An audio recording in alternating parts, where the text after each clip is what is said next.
ചായ ചായ എടി ചായ എന്താ പക്ഷേ രാവിലെ മുതൽ തുടങ്ങിയതാണല്ലോ ചായ ചായ ചായ എത്ര നേരം ചോദിക്കുവാ? നിങ്ങൾക്ക് തന്നെ കുടിച്ചൂടെ?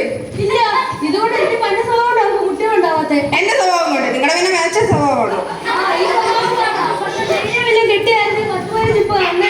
പിന്നെ കണ്ടാച്ചന് മതി മേരി ഇപ്പൊ ഇനി വരും. ഒരു ചായ ഉണ്ടാക്കി തന്നൂടെ? ഞാൻ നമുക്ക്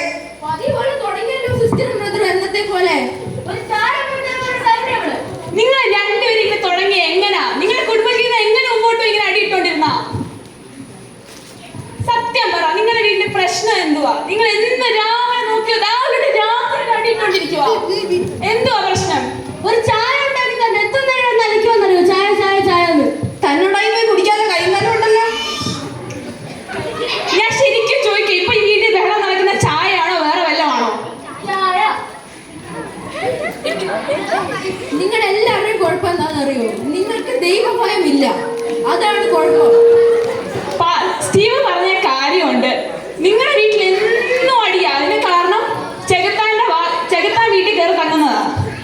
ഞാനൊരു കാര്യം പറയട്ടെ, എൻ്റെ വീട്ടിൽ ഇതുപോലെ എന്നും പ്രശ്നമായിരുന്നു. അടി, തല്ല്, ഓരോരോ അസുഖങ്ങൾ, ആക്സിഡൻസ്. ഞാൻ എന്ത് ചെയ്യുന്നറിയാമോ? നമ്മുടെ പാസ്റ്റർ ഫ്രാങ്കോ ഉണ്ട്. ഞാൻ പുള്ളിക്കാരൻ്റെ കൺവെൻഷന് പോയി. പാസ്റ്റർ ഒരു പ്രാർത്ഥന, എൻ്റെ പ്രശ്നങ്ങളെല്ലാം. ഒരു കാര്യം ചെയ്യാം, നാളെ പാസ്റ്റർ ഫ്രാങ്കോന്റെ മിറക്കിൾ കൺവെൻഷൻ ഉണ്ട്. നിങ്ങളും കൂടെ പോരും. എന്തോ പ്രശ്നം നമുക്ക് പ്രശ്നങ്ങളെല്ലാം പാസ്റ്ററിനോട് പറഞ്ഞ് പാസ്റ്റർ പ്രാർത്ഥിക്കും. അപ്പൊ നിങ്ങളുടെ പ്രശ്നങ്ങളെല്ലാം തീരും.